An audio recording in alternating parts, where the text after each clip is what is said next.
It has come to my attention that certain individuals have shown blatant disrespect to the party leadership, including the presidency. This behavior is unacceptable and will not be tolerated within the UDA party. I am specifically addressing the actions of the following members of the UDA party. 1. Githunguri Member of Parliament, Honorable Gathoni wa Muchomba. 2. Nyeri Governor, Honorable Mutai Kahiga.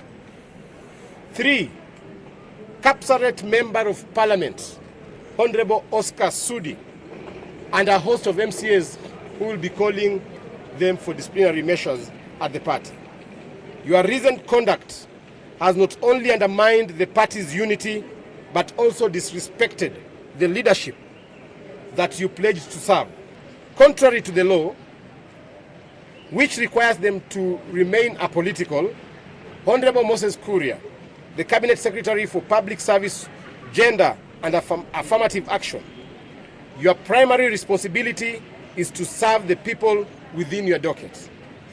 Should you wish to engage in politics, you are welcome to resign and join the political arena.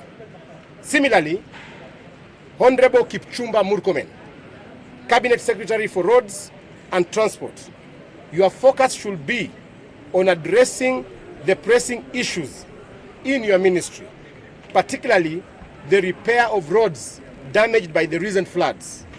Serve the people or step down from your position and return to politics.